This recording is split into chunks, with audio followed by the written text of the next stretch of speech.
auctioned. Her wrists tied, her price called out loud, and the man who would cost those 14 bidders everything, standing quiet in the corner nobody had thought to look at. $1.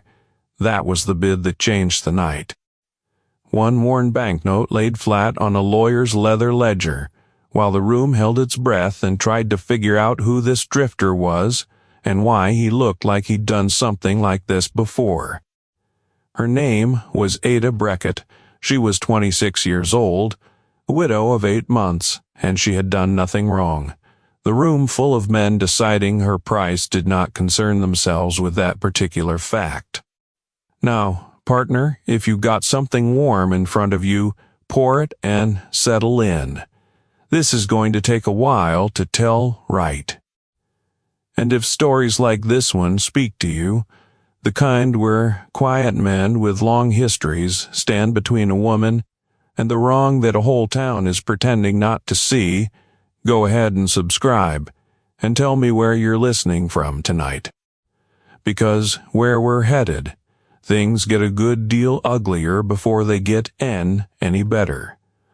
Now, let's go back to the autumn of 1884 in the New Mexico Territory, to a town called Laredo Mesa, sitting at the edge of the Jornada del Muerto, that long, dry stretch the old-timers called a fitting name. You'll understand why before we're through. Laredo Mesa had been a promising town once. A decent rail spur, a water well that never went dry, ranching land to the north and south that could keep 300 head of cattle fat and contented through a hard winter.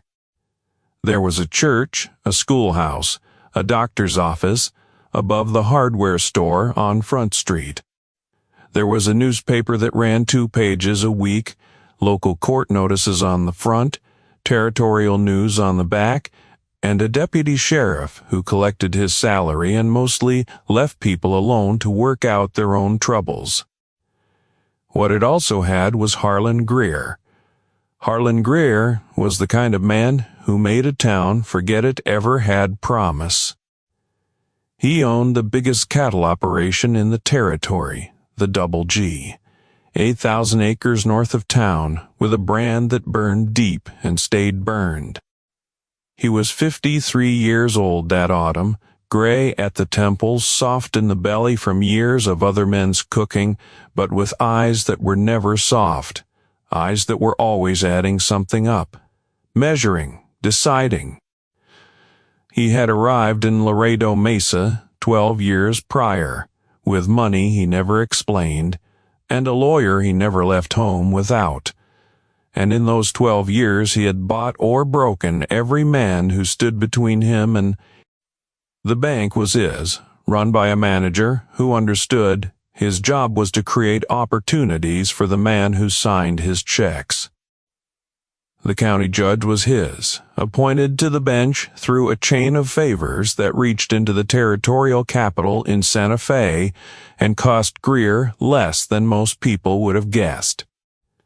The newspaper editor, a thin, nervous man named Callow, who had once been a real journalist in a city back east, had been persuaded to cooperate through a contract for legal notices that paid better than integrity ever had.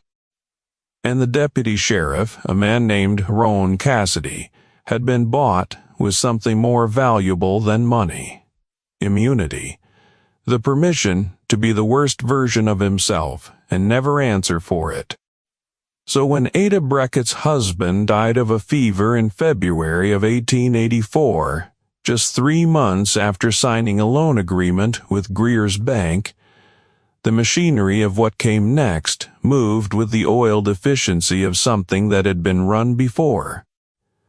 Probably many times, Daniel Breckett had been a careful man, a rancher who kept his books, tended his animals, and treated his wife with a respect that was not common enough in that country. He'd signed the loan because the previous summer's drought had killed 24 head and left him short on the seed money for the spring planting. The terms from Greer's bank had seemed reasonable. They had not remained reasonable. Daniel was dead before the first extension was added to the agreement, and dead men are poor at contesting paperwork. The loan papers surfaced in March. The signature on the extension was not quite Daniel's. Anyone who'd known him could have spotted the difference in the way the letters connected. But the bank's notary had stamped it and the county judge had reviewed it. And in Laredo Mesa in 1884, those two facts together were enough to call something lawful.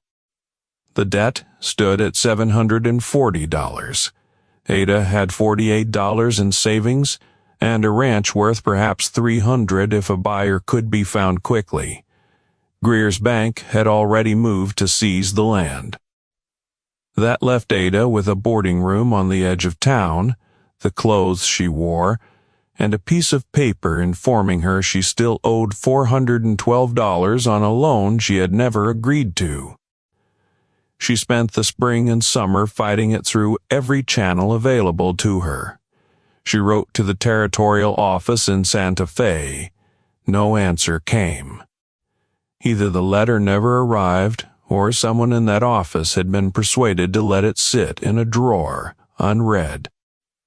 She went herself to see the county judge, whose name was Mortimer Plum, a heavy man in a small room who never looked up from his desk. The documents were in order, he informed her. If she had concerns about the validity, she was welcome to engage her own attorney. Flat and indifferent, the way a man speaks when he knows the person across from him has no good move. She did not have money for an attorney, and he knew it. She visited Callow at the newspaper office on a Tuesday morning in June. He had listened, really listened, with a face that said he knew she was telling the truth. But he walked her to the door with an apology that rang hollow in the empty street, and the story never appeared. Callow had received a visit from Greer's lawyer the same afternoon. She heard that later from the woman at the boarding house, who heard it from the hardware clerk, in the way that small towns carry news they're afraid to print. By September, Roan Cassidy had come to Ada's door twice. The same piece of paper, the same practiced voice. Pay what was owed, or present herself to the bank to discuss arrangements. Ada Breckett was not stupid. She was, in fact, one of the sharper people in Laredo Mesa and the surrounding range. Her father had been a school teacher down in Mesilla, and she had grown up surrounded by books and arguments about how systems worked and who they were designed to protect. She understood exactly what arrangements meant. She had seen it done to two other families in the county since Greer had come to power, the Garza family, who had lost their south acreage, and the Vasquez family up north, whose boundary lines had been quietly redrawn by the county surveyor until 40 acres of good grass simply ceased to belong to them on paper. She had one advantage those families hadn't possessed. She knew what her husband had hidden in the barn. Daniel Breckett had kept records. Careful, dated, meticulous records of everything he had witnessed, transactions between Greer and the bank manager, conversations he'd overheard at the feed store about the judge's arrangement, the date and amount of the payment the county surveyor had received. All of it set down in a small notebook stored in a tin box hidden under a specific loose board in the far corner of the barn floor. Daniel had showed it to her the previous winter, in the way that a careful man shares something important with the person he trusts most. His hope was that she'd never need it, but just in case, she had not been able to get to the barn. By the time she understood what was coming, Greer's men were already occupying the homestead. If she went back there, she'd be handed directly to Cassidy. So she waited and she thought, and she endured the boarding room and the stares on Front Street from people who either felt sorry for her or had decided it was safer not to know her, and she held on to the knowledge of that tin box like a match held against the dark. On the evening of October the 9th, Cassidy came with 2 of Greer's men, and the match went out. She did not go quietly. She made them work for it, every step of those 6 blocks. She demanded a valid court order from outside the county. She announced at a volume that turned heads on the street that what was happening was not legal, that there was no valid foreclosure, that anyone listening was witnessing a crime. 3 people stopped and stood on the sidewalk and watched. None of them followed. Cassidy smiled at her throughout, the smile of a man who has never been held accountable and who, in consequence, has stopped even imagining the concept. He informed her it was all signed and stamped and she could argue it with the bank's representative that evening. His voice was pleasant and his grip on her arm was not. The Copper Bell Saloon's back room had been prepared for the occasion. 14 men in chairs arranged in a loose half-circle. Platt, Greer's lawyer, at a low table with his ledger. 4 armed men at the door, a wooden crate in the center of the floor, and a length of rough hemp rope. Gideon Platt was a man who had spent 30 years saying criminal things in language so careful it barely disturbed the air. He had the voice of a man who had long ago made peace with what he was, which was the most unsettling kind. He explained the situation in the careful vocabulary of a debt proceeding. The amount owed, the collateral, the arrangement by which satisfaction could be reached. He used the word lawful so many times that it stopped sounding like a word and started sounding like a wall between what was happening in that room and what anyone on the other side of it might be tempted to call it. Ada stood on the crate.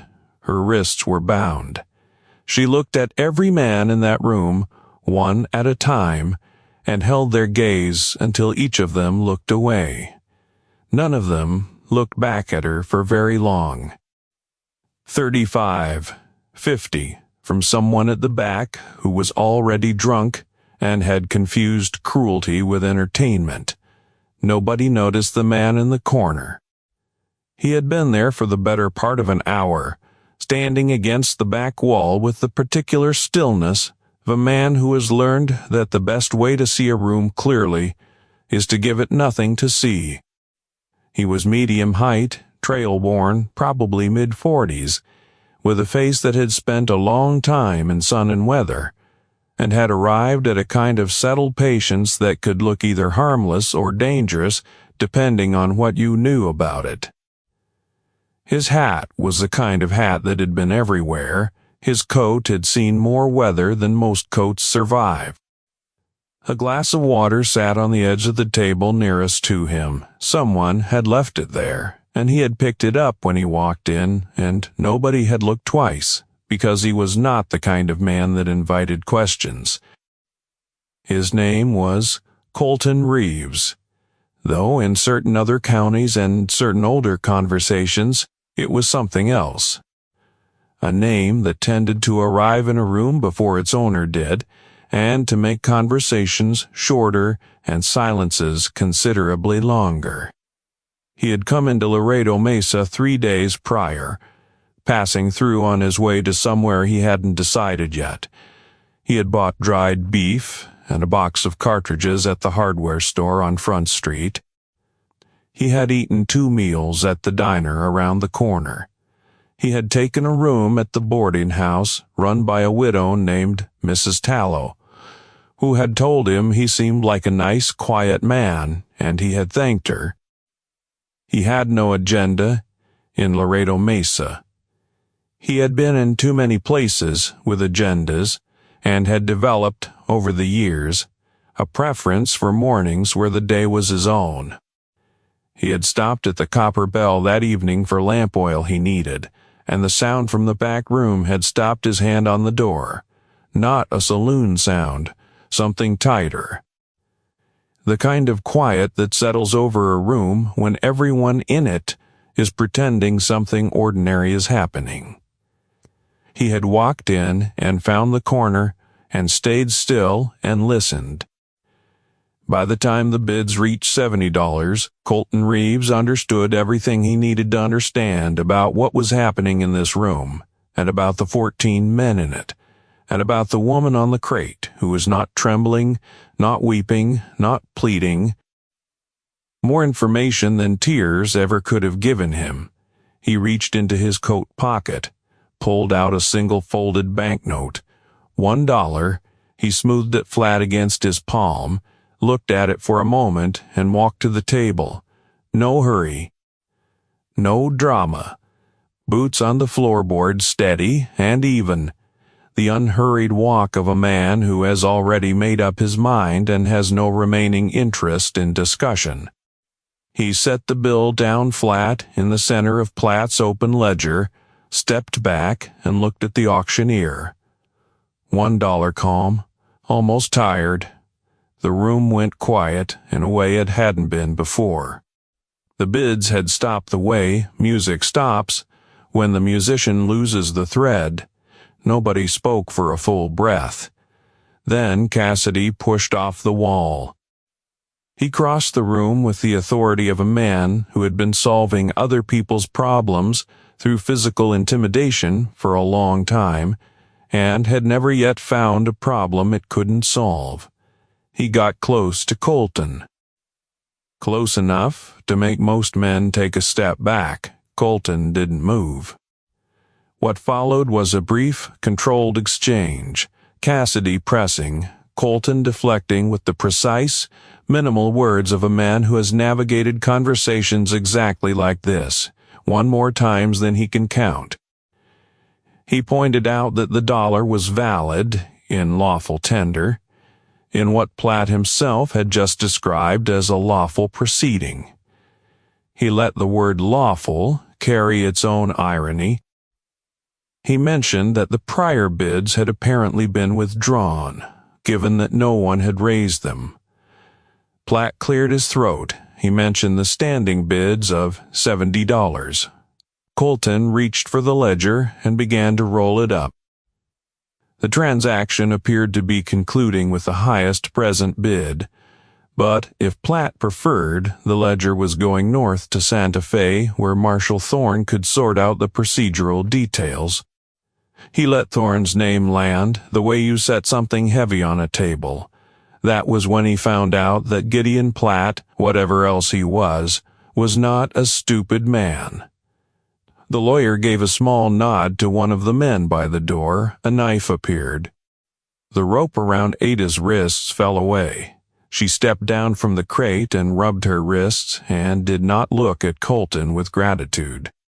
She looked at him with the cautious, assessing gaze of someone trying to determine whether this was rescue or a different kind of problem. He gave her a single small nod, one that carried about as much information as a nod can carry without words. They made it out through the kitchen and into the alley behind the Copper Bell before the room reorganized itself into something purposeful. Ada moved fast, and she knew where she was going. She'd been paying very close attention, even while 14 men were discussing what to do with her. His horse was at the livery on the south end of town. He saddled it in under 2 minutes, handed her up, and they moved south at the pace of people with a destination rather than the pace of people running from something. Running left tracks. Having somewhere to be did not. They rode for an hour before he slowed. The lights of Laredo Mesa had disappeared behind them into the dark and the distance. He turned them off the main road onto a dry creek bed where the rock wouldn't hold hoofprints, followed it east until he found a shallow cut in the limestone with cover on 3 sides, and stepped down from the saddle. He built a small fire, just enough heat, not enough light to be visible past the rock. He handed her a strip of dried beef from his bag, and she ate without looking at it the way people eat when the mind is working hard on something else. She asked his name, straight and direct, the way she did most things. Colton Reeves. nobody's man and nobody's enemy unless they made themselves one. He asked for hers in return, though by this point he'd already worked out from context that she was the widow whose name Cassidy had used when he collected her from the boarding house, Ada Breckett, former owner of record of the Breckett homestead, which Greer's bank was currently occupying without a valid foreclosure order from any court she'd accept as legitimate. She listed the facts the way a person recites evidence, which is exactly what they were. Did he know who Harlan Greer was? He'd been in town 3 days. He knew enough. Not yet. But he would. She let that sit in the air between them, clear and unelaborated. That was the first moment he understood he hadn't simply walked into a bad situation. He'd walked into a war. Now, friends, before we go further, what time is it where you are tonight? What state, what country are you listening from? Because there is something about a fire in the dark and a story about people who refuse to stay beaten that travels across a great deal of distance and still arrives with its edges sharp. Subscribe if you haven't. This is just getting started, and we've got a long road ahead before the end of it. They talked through most of the night, not the romantic kind of talking. This was not that kind of situation, and neither of them was built for it. This was the kind of talking that happens when two people who don't know each other realize they might be the only two people capable of fixing something that badly needs fixing. Ada covered the full map of Greer's operation with the systematic precision of someone who had spent 8 months cataloging it.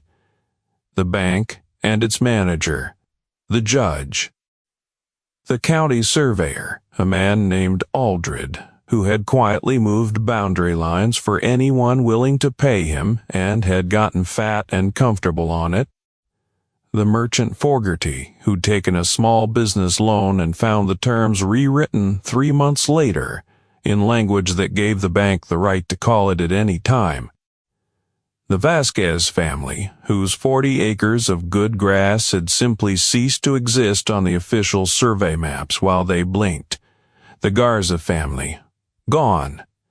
She covered Daniel's records, too. She couldn't prove it was still there. There was no way to prove it from where she sat in a cut in a limestone bluff with a fire the size of a man's hat. But Daniel had hidden things well. He was careful that way. His belief had been that if a man puts something true in writing and keeps it somewhere safe, it doesn't disappear just because he does. Colton looked at the fire for a while after she finished. Then he brought up his brother. Not because she'd raised the subject, and not because he needed her to understand him, but because the fire was low and the night was long and he had not put it into words for anyone in a very long time. And some things get heavier the longer you carry them without putting them down. Elmore Reeves had been 22 when he came west, full of plans, shorter on judgment than a young man needed when he was signing on with men who smiled too easily. He took a spot on a cattle drive out of Las Cruces, run by an operator named Parrish, who managed his people the way Greer managed his workers, who raised their voices, disappeared. Money that had been earned somehow never quite reached the men it was owed to. Elmore had written a letter. It named names. It was the last thing he wrote. They found him in an arroyo 6 miles south of the trail. Parrish put out a story about a drunk man falling from his horse. And most people in that country accepted it, because accepting it was less complicated than not accepting it. Colton had ridden 300 miles to look at his brother's body, and the body did not tell a story about falling from any horse. He stayed in that country for 6 months. When he rode out, 3 of Parrish's most trusted men were in the territorial prison at Santa Fe, and parish had sold his operation and departed New Mexico for reasons he declined to explain. That had bothered Colton more than he let it show. The men at the bottom of a system could sometimes be held accountable. The men at the top had too many layers between themselves and the consequences. He had not started that fight with any interest in acquiring a reputation. But reputations in the New Mexico territory moved faster than a man could ride to stay ahead of them, and the one that had attached itself to Colton Reeves over the following 9 years was accurate in its broad outline. In a place like Laredo Mesa, which sat squarely in the range of country, where his name still meant something to men who kept careful track of such things, that reputation had arrived ahead of him. He just didn't yet know that Gideon Platt had made the connection. By the time the sky began to gray over the eastern ridge line, Ada had made 2 decisions. She was going back to Laredo Mesa. And before she went, she was getting Daniel's tin box out of the barn. He spent a few minutes on the first and considerably fewer on the second, before accepting that both arguments were already decided. The ranch's south fence had a gap she had used 100 times over the years, and there was a way in from that direction that avoided every road and path that Greer's men used to circle the property. She could ride it in the dark. She knew her own land. There was no version of this conversation in which she was talked out of going, and a man who can't tell the difference between a reckless person and a determined one is a man who will spend his life arguing with people who have already decided. They spent the day off the road. Colton slept in the 2-hour intervals of long practice and scouted the south end of the Breckett range in the late afternoon, moving carefully through the high grass and coming close enough to the homestead from the ridge to see without being seen. 2 of Greer's men at the main house, walking a slow circuit that said habit rather than alertness. The barn stood unguarded on its south side. Ada looked at it from the ridge. Her read, stated with quiet certainty, was that Greer didn't know about the box. If he did, there would be men inside that barn, not wandering the porch.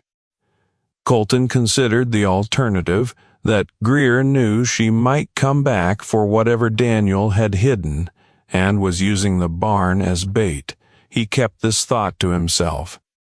Both things could be true at once, and the only way to find out which was to go. The angles of approach occupied him for the better part of an hour before they stopped being interesting and became known quantities. He had done this before the calculation of a problem with physical dimensions. He knew which way to come in.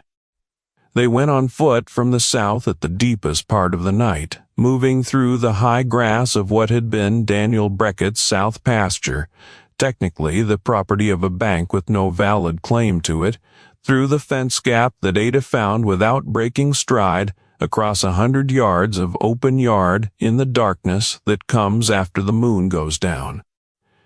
She didn't waver once. This was her land in the way that something belongs to you, not because a piece of paper says so, but because you know every board and hinge and smell and sound of it. The barn door was closed, but not locked, and it swung out without noise because Daniel Breckett had been the kind of man who oiled his hinges, which was the kind of small habit that said everything about how he'd live. Inside, hay and old wood and the warmth of horses. 2 of Greer's animals in the stalls, indifferent to the newcomers. Ada moved past the stalls to the far corner without needing light, her feet finding the familiar floor by memory. She knelt and pressed her palms along the boards until she found the one that shifted a gap in the wood, invisible to anyone who hadn't been shown where to look. The tin box was there. She got it out and passed it across. He opened it carefully in the dark and felt the contents by touch.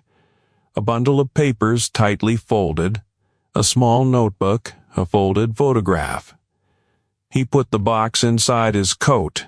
It pressed flat against his chest through the rest of the night. They got as far as the barn door.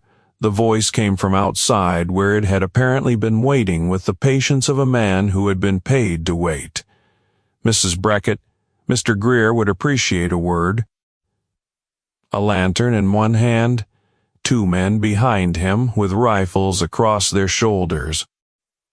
Colton stepped out first, and the expression that crossed Cassidy's face was exactly what he'd expected. The expression of a man whose plan has just encountered a variable he didn't account for. What followed was the kind of conversation that uses complete sentences and civil vocabulary to conduct business that is not civil. Cassidy pressed on 3 fronts. Trespassing.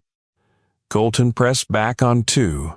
The absence of a valid court order and the name of Marshall Thorne in Santa Fe, which he dropped into the conversation the way you drop something heavy onto a quiet surface and let the sound do the work. One of the men behind Cassidy shifted his weight, and the rifle came down off his shoulder. Colton stepped left without thinking, the way a man moves when he has done it 100 times. He put himself between the rifle and Ada, who was still in the barn doorway. The motion itself was a statement. The man with the rifle read it and stopped. Colton's voice hadn't changed in volume, but something in its quality had shifted, the way a river changes sound when it runs over rock instead of sand. He told Cassidy that 31 years of territory law stood between him and this moment, and every one of those years agreed that a man who pointed a gun at a woman on her own land in the dark of night— Cassidy had heard the name. He'd figured out what it meant. So what he was deciding right now in this barn doorway, with the lantern making shadows, was what kind of deputy he wanted to be when the morning came. There was a long silence. The lantern flame moved in a small wind. Cassidy settled it. Dawn. This matter would be resolved at dawn in front of Greer. His voice carried the sound of a man making the best arrangement available to him. Dawn was fine. Cassidy walked away. The lantern went with him. The 2 riflemen followed without looking back, which told Colton more about their actual confidence than anything they could have said. He and Ada stood in the dark of the barn doorway and listened to the night reassemble itself around the silence the lantern had left. Would Cassidy come back before morning? She wanted to know. No. He'd go wake Greer. Greer would need to think. Men who had built systems like Greer's developed a strong preference for thinking before acting, because acting without thinking was how systems got dismantled, and Greer had spent 12 years tending his. He was not going to abandon it at 2 a.m. over one variable he hadn't anticipated. She was quiet a moment, then noted that they'd heard his name. Seems so. What did it mean? He thought about that for a moment. Not how to say it, but what was actually true about it. Somewhere between the Pecos River and the Rio Grande, he answered, men had learned not to confuse quiet with harmless. He put it that way before, and it was as close to accurate as short sentences ever got. She looked at him in the dark for a moment. Then Daniel would have liked him. He'd already said the same about Daniel, which seemed like enough for both of them. They made their way back across the south pasture to where the horses were waiting, and they talked about what dawn meant. Dawn meant Harlan Greer on his own ground, with his lawyer and his deputy and the collection of purchased authority he'd been building for 12 years. It meant 6 men in a bunkhouse on the north fence who were not ranch hands. It meant Greer's son Reed, who was 24 or 25, and had apparently been the one who'd pushed for the arrangement with Ada in the first place. His father had simply wanted to foreclose on the land and be done, but Reed had wanted to make an example of someone. That was a particular brand of dangerous. The young man who needs to make examples does not stop when the cost goes up. He escalates, because stopping would require admitting the example was wrong. Colton spent what was left of the night at the fire, reading Daniel Breckett's notebook by its light. It was meticulous. 7 years of dates and figures and names, written in the careful hand of a man who understood that what he was documenting might one day need to speak without him there to explain it. The specific amounts that had changed hands on specific dates cross-referenced against the outcomes that followed. The Vasquez boundary change, the Fogarty loan. 4 other families Colton had not yet heard of, whose names and losses were documented with the same careful precision. When he paired the notebook with Platt's ledger, which he had carried out of the copper bell rolled in his saddlebag, the 2 documents told the same story from 2 different directions. The ledger showed the transactions as the bank recorded them. The notebook showed what those transactions actually were. Together, they were the kind of evidence that a man like Marshall Thorne, who was meticulous and humorless and had no political relationship with Harlan Greer, would find more than interesting. The problem was, and getting these records there required staying alive long enough to make the trip, which required getting through the morning first. He turned the last page of the notebook and sat for a while with it closed in his hands. Ada slept a few feet away, wrapped in his second blanket, her breathing slow and, finally, easy. She had held herself together for 8 months, alone. She deserved something that felt like rest. He thought about the newspaper editor. A man who had wanted to print the truth and been prevented from doing so. Something had changed in that calculation in the last 12 hours. Colton had a name and a reputation, and the morning was going to be a public event on a public street, whether Greer wanted it that way or not. Public events had witnesses. Witnesses had a way of changing what an editor could and couldn't print without the sky falling. He thought about the 2 ranchers who'd been in that back room and looked uncomfortable. Men who had been invited without quite understanding what they were being invited to. Men who now knew what they'd watched happen and who would have to decide what that meant to them. Pressure could build from many directions at once. That was how systems failed, not one clean blow, but a dozen small, accumulating points of fracture. Ada woke before sunrise, without being called. They broke camp in the blue pre-dawn, ate quickly, and rode toward Laredo Mesa as the first real light pushed up over the eastern ridges. She covered everything she knew about what to expect from Greer. A man who bargained first, threatened second, and used his 6 bunkhouse men as a third resort when the first 2 hadn't worked. He was careful about it. Nobody had died under his watch, which was deliberate. Dead men attracted the kind of attention that complicated things. He preferred people simply to leave. The Garza family had left. The Vasquez family had left. The man who tried to organize the ranch workers had left with 2 broken ribs and a strong motivation not to look back. She mentioned Reed Greer last, the son. He had a harder edge than his father, and less patience for the slow machinery of acquisition. It was Reed who had insisted on the auction arrangement when Harlan would have been content with a straightforward foreclosure. Reed wanted to see it done publicly.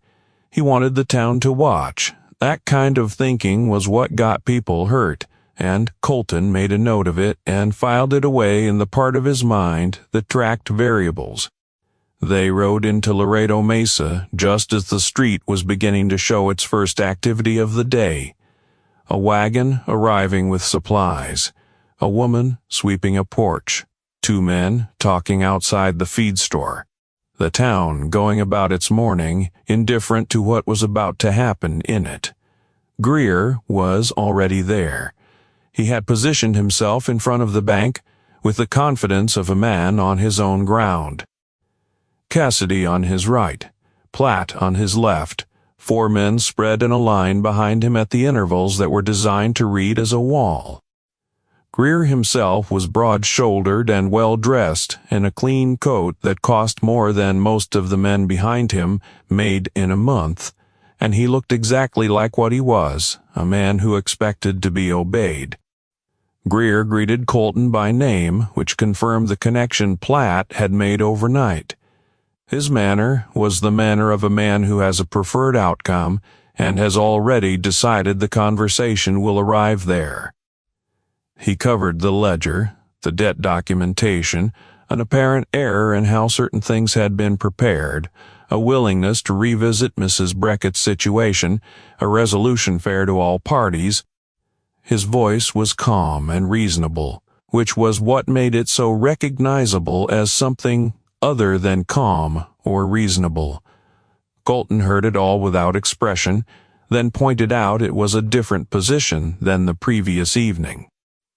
Last night had been handled badly, Greer acknowledged. He was direct about knowing Colton's history and having no interest in conflict. He held eye contact while he said it, which meant he'd had time to think and had arrived at the position that honest talk was cheaper than the alternative. Colton gave the terms. Mrs. Breckett's title restored. The corrections made in writing, witnessed, and filed with the territorial registry in Santa Fe, not the county judge. Flat and non-negotiable, the way a man delivers something he has already decided. A slight movement from Greer's hand stopped him. Significant ask, Greer offered. Minimum standard. Colton brought up Daniel Breckett's records then. Those were going to Santa Fe. Regardless, the only question was whether they arrived alongside a letter saying Greer had cooperated, or with a full accounting of the previous evening's events in the Copper Bell. He let Thorne's name land again, the same way he'd used it the night before. The pause that followed had weight.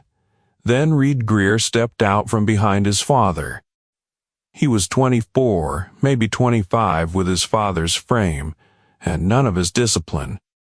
His face held the look of a man who had spent his life watching his father get what he wanted through patience and calculation, and who had concluded that patience was a form of weakness. His voice carried further than he intended when he made clear that no drifter was walking into this town and setting terms. Colton looked at him for a moment. His father was thinking. Colton replied. Reed's jaw set. Something in his expression shifted from anger toward something harder and more reckless. His hand moved toward his hip. 3 things happened in the next few seconds, in the way that 3 separate things sometimes happened so close together, they seem like one. The newspaper office door opened and Callow stepped out onto the sidewalk with a notebook in his hand. He wore the look of a man who has made a decision he's been putting off and has chosen this particular morning to stop putting it off. 2 men across the street adjusted their positions in a way that Colton had already noted and accounted for when they rode in. And Reed Greer cleared leather. He was fast. Genuinely fast, the way a young man gets when he has spent years practicing, because being fast was the identity he'd chosen for himself.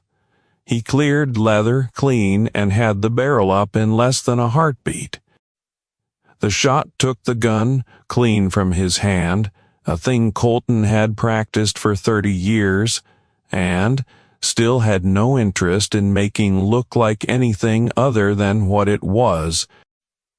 His expression made a journey from fury to disbelief to something that was going to become shame once the shock wore off. Nobody else moved. In the same low voice he'd been using all morning, Colton made clear that this was the last shot he intended to fire today, if everybody present made the choices that allowed that to remain true. Harlan Greer looked at his son for a long moment. The son was in the dirt of the street, cradling his hand. The anger in him collapsed into something smaller and quieter. The cattle baron straightened. His composure held. Men who had built what Greer had built did not break in public, but something had gone out of it. The certainty of 12 uncontested years. The assumption that the machinery he'd built was permanent. Platt was studying the ground somewhere near his own feet. "Drop the papers." Greer's voice came out quiet and measured, stripped of its earlier reasonableness and not yet replaced with anything you'd call defeat. Just arithmetic. The arithmetic of a man who has reassessed a position and found it no longer worth holding. Callow's pen was moving in his notebook. He had the expression of someone doing his actual job for the first time in a long time and finding it not so different from what he'd remembered. Cassidy took a step back. The 4 men took their cue from him and retreated toward neutral ground with something approaching relief. Ada had not spoken a word through any of it. She stepped down from her horse, walked past Colton and past Greer and past Platt without breaking stride, went to the bank door, put her hand on the latch, and announced, clearly enough for the whole street to hear, that she would need a receipt for the land documents and a notarized statement voiding the debt. Today nobody stopped her. She went inside. Colton watched her go and felt something that wasn't quite pride and wasn't quite admiration, but occupied the space between them. The papers were drawn before noon. Platt worked fast, which was what men like Platt did when the incentive structure changed. He voided the loan documentation and prepared the restoration of title, filed through the territorial registry in Santa Fe per Colton's insistence rather than through the county. Greer signed each page with the expression of a man eating something bitter and well aware. It was better than the alternative that had been set in front of him. Daniel Breckett's notebook and the bank ledger went north on the afternoon stage, accompanied by a letter from Colton to Marshal Thorne that laid out the documented history of Greer's acquisitions in plain language, and let the records speak for themselves. Callow's story ran 2 days later in the Laredo Mesa Courier, not the 2-page version that apologized to nobody and named only general grievances, but the actual story, with dates and amounts and names organized around the 3 transactions that most clearly constituted fraud. The paper received 2 formal threats and 1 rock through the front window, neither of which interrupted the press run. 17 towns in the territory received copies on the next mail run. The Vasquez family filed their own complaint with the territorial registry within a week, citing the newspaper account and the restored Breckett title as precedent. The county judge left for Colorado in November to visit relatives and did not return. Reed Greer's right hand healed over the winter, though the 2 middle fingers never quite resumed their former function. This was considered a fair outcome by most of the people in Laredo Mesa who had an opinion about it, which was most of them. Harlan Greer kept the double G, and kept his money, and kept the big house north of town. He lost the bank, which was purchased by a partnership out of El Paso the following spring, under terms that were not favorable to him but were considerably better than a federal fraud proceeding would have been. He lost Callow, who from that point forward wrote his paper without consulting anyone at the Double G. He lost Cassidy, who found it convenient to accept a position in another county, when Marshal Thorne rode south the following spring to conduct the full investigation that Daniel Breckett's notebook had made possible. A man who spends a decade accumulating by taking tends to find, when the taking stops, that he was never actually building anything. Accumulations without foundations fall apart. Greer understood this by the end, and, being a man of more intelligence than character, he made the sensible choice to become smaller rather than the foolish choice to continue fighting something that had already been decided.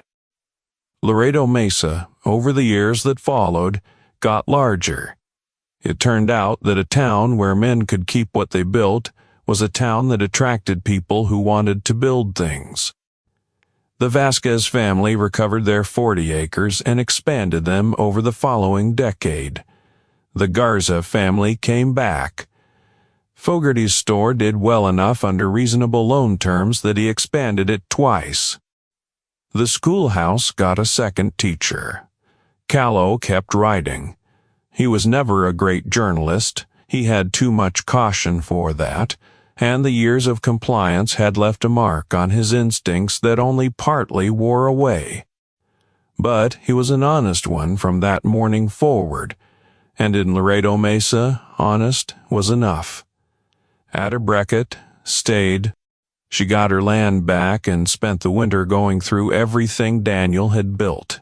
The books, the pasture schedules, the long-term plans for the north acreage that he'd worked out in the same careful hand that had documented Greer's crimes. She had thought she knew what Daniel had been building. She had known most of it, but not all of it, and the parts she didn't know surprised her in the best possible way. He had been thinking further ahead than she'd realized, and what he'd been thinking about was the kind of ranch that two people could run for a long time, and then hand down to someone who would run it longer. She ran it alone. She was better at it than she'd expected to be, and she'd expected to be reasonably good. She also worked with Callow through the winter on the documentation the Vasquez complaint required. She was precise and methodical about it in exactly the way that Daniel had been precise and methodical about his notebook, and when Marshal Thorne's investigators arrived in the spring, they found Ada Breckett's accounting of events to be among the most organized and useful pieces of testimony they collected. Thorne noted this in his report. It was the kind of note that occasionally led to other things, and in Ada's case, eventually did.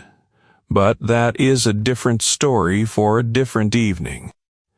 Colton Reeves rode north on the 4th day after it was done. He didn't make a ceremony of it. He packed his bags before the town fully woke, settled with Mrs. Purr Tallow at the boarding house, and was at the edge of town with his horse already pointed north when Ada found him there. She had food for the road wrapped in cloth, which he accepted. She also had a piece of paper, a receipt from the Laredo Mesa Territorial Bank, property title confirmed in the name of Ada Breckett, dated that morning. A copy for him, she explained, in case anyone wanted to know what he'd been doing down here. He folded it and put it in his coat pocket, in the same place where Daniel's notebook had rested against his chest through the coldest part of the night. Where would she go from here, he wanted to know. Not because he didn't have a clear idea. Everything she'd covered over the past 2 days had made it plain enough. But some questions deserved to be put into the air. The ranch. First, the Vasquez complaint. The 2 ranchers who'd been in the back room of the Copper Bell and could give accounts to Thorne. Third, after that she'd see what needed doing. He allowed that it sounded like enough work for quite a while. Exactly the right amount, she decided. He looked north, where the road was clear, and the sky was the kind of cold, clean blue the territory got in October when the weather finally remembered itself. He was looking for somewhere with fewer wrong things, he supposed, though in his experience that was harder to find than it sounded. She stood with her arms at her sides in the clean, cool air of early morning, and she looked at him the way you look at someone when you're deciding whether to say the thing you've been carrying. She was not a sentimental woman. She had not become one through the previous 8 months, which had been 8 months specifically designed to grind sentimentality out of a person. But she was honest. Thank you, plain and direct. Take care of your land. She knew how. He believed her. He rode. The road curved north, past the edge of the Jornada del Muerto, and he did not look back, not because looking back was beneath him, but because there was nothing more to see that he hadn't already seen. Not perfectly, not without cost, but right. The receipt stayed in his coat pocket for a long time after. He'd take it out sometimes, riding alone in the evenings, and look at it, not because he needed to remind himself of what had happened, just because some things are worth looking at more than once. Piece of paper with a woman's name on it, in a place where a piece of paper like that had been engineered to disappear, and the fact that it hadn't disappeared, that it existed, and she held it and could hold it in front of anyone who thought to ask. That was worth something. He'd spent 31 years in this territory, learning what was worth something and what wasn't, and he was comfortable saying so. Now let me say something to you, friend, before we part ways here tonight. I've told a lot of stories from this old territory, stories about men who stayed quiet when they should have spoken. Stories about women who held their ground when every structure built around them had decided they had no ground left to hold. And what I keep noticing, in the telling of them, is that it almost never comes down to one big dramatic moment. It comes down to something smaller. A bill laid flat on a table, a tin box found in a barn floor at 2 a.m, a newspaper editor who steps out onto the sidewalk with a notebook on the right morning. Done by people who looked at the cost of staying silent and decided the cost was higher than they were willing to pay. A lot of good people would have walked past the back door of the Copper Bell that night. A lot of decent, honest people who weren't cruel, who weren't corrupt, who would have gone home afterward and felt genuinely bad about what they'd heard and told themselves there was nothing they could have done. And they wouldn't have been entirely wrong. That calculation is not simple. Self-preservation is not a sin. It has kept a lot of people alive who needed to keep living to do the things they were supposed to do. But there is a question that follows you, and eventually you have to answer it. The question of who you decide to be when the decision is actual rather than theoretical. When the wrong thing is happening right in front of you, and the only thing standing between it and continuing is a choice you have to make inside of one breath. Colton Reeves was not a perfect man. 31 years of territory life does not produce perfect men. He had done things he was not proud of, carried debts that had nothing to do with money, made calls in dark places that he had revisited on cold mornings ever since. But somewhere along the way, he had made a decision about what kind of man he was not going to be. And when the moment came, when the auctioneer's voice was still hanging in the back room of the Copper Bell, and the bids were climbing, and the room had decided what she was worth, he remembered that decision. That is what I hope you carry out of this story, not the gunfight, not the ledger, not the papers filed in Santa Fe, that's the machinery of it. What's underneath is the decision a person makes about what kind of silence they're willing to live inside. Most of us will never walk into a back room in a frontier saloon. But all of us have stood at a door at some point, hearing something wrong on the other side of it, and made a choice about whether to keep walking. If this story meant something to you, I'd be grateful for a like, and tell me where you're listening from. Those comments matter more than you might think. They tell me what lands and what kind of stories to bring you next.